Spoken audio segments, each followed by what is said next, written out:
Hi, it's Angela Critters. Welcome into my kitchen today. We are making my mother's favorite cookies. I haven't made them in years. She was crazy about Heath Bar Cookies, and she didn't even like sweets. So whenever she would come to visit, I always made these. And I know it's the time of year where people are getting their cookie trays put together, and this is a wonderful addition to your cookie tray. So we start off with 10 tablespoons of unsalted room temperature butter. We have 1 cup of packed brown sugar, 1/4 cup of granulated sugar. I have 1/4 teaspoon of my 1 teaspoon of Watkins vanilla, 1 large room temperature egg, 1 3/4 cup all-purpose flour, 1/2 teaspoon cornstarch, makes them crispy. Then we've got 3/4 teaspoon of baking soda and 3/4 teaspoon of salt. I have 1/4 cup of mini chocolate chips, and we're using a total of 1 3/4 cups of Heath Bar bits, but we're reserving, I think it's 3/4 to dip the cookies in on the top. Each top will have this as a topping. These are so good.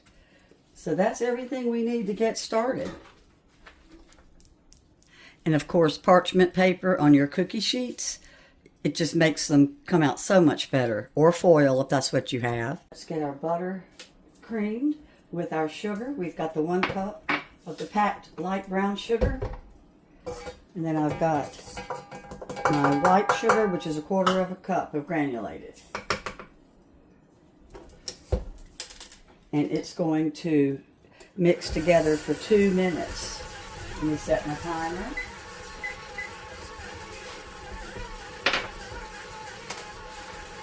On medium.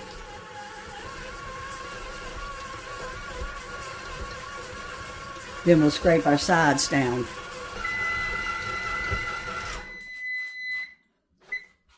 All right, now we're going to add our 1 large room temperature egg, and we're going to put in the vanilla.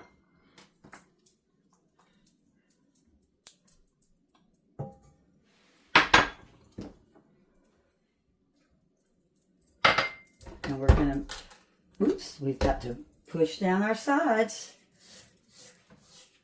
Can't forget that step.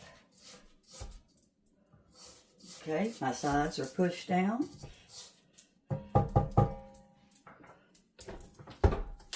And we're going to let this combine. Meanwhile, we're going to add our salt, cornstarch, and baking soda to our flour.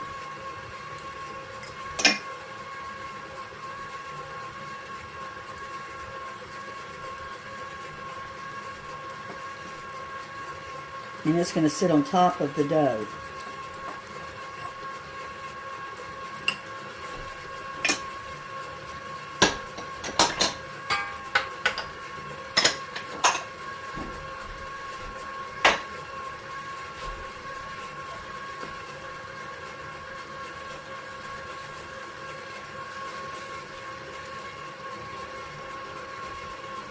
All right, so we're going to start putting in our flour. We're not all at once.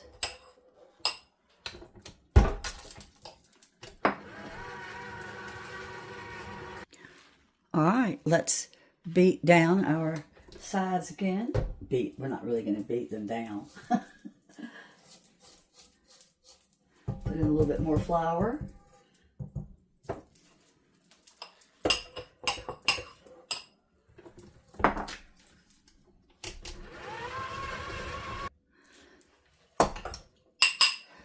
I was supposed to put all the flour on top and use my fork and sort of mix it in. I never have understood this step, so I was just skipping it.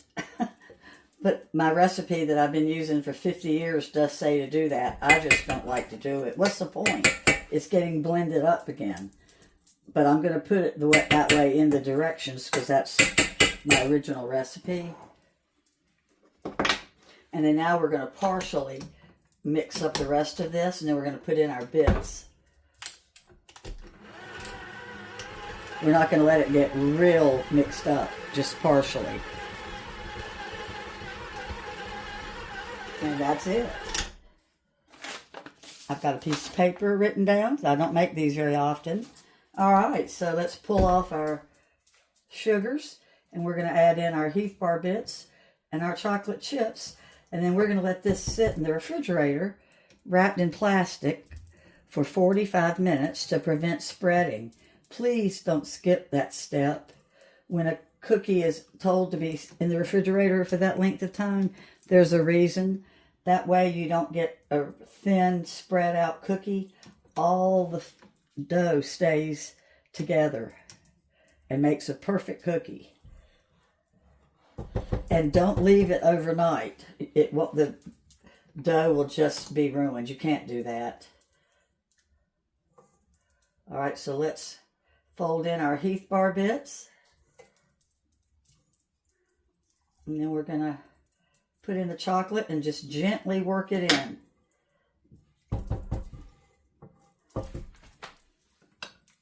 And of course, I'm reserving that for the top. I don't know why I cleaned off my mixer paddle. I'm getting ready to use it again. Just lightly.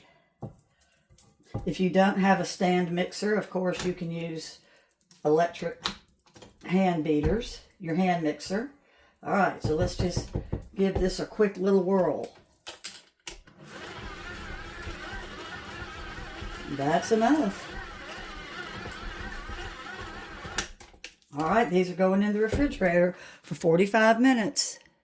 20 minutes before you take them out of the refrigerator, I want you to go ahead and preheat your oven to 375 because we want it nice and hot because we want the edges to be really crispy. So I set my timer to remind me.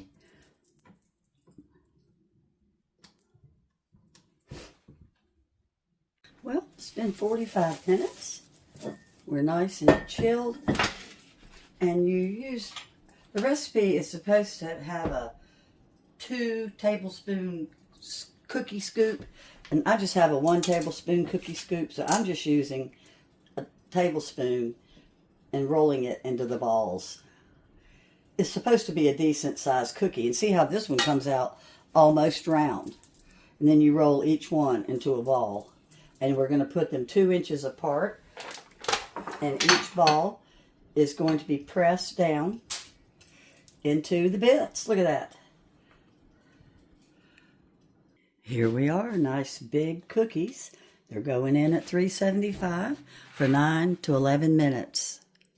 These cookies stay good for 4 days, and you can freeze them for up to 2 months, but they like to be frozen individually, like you would wrap a little piece of parchment paper in between each cookie and then put them in a Ziploc bag or an airtight glass container.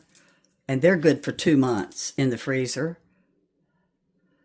They're out of the oven, and you can't see, my light's not that good, but the edges are brown. So we're going to let them sit for a little bit and cool. And I'm going to put another tray in.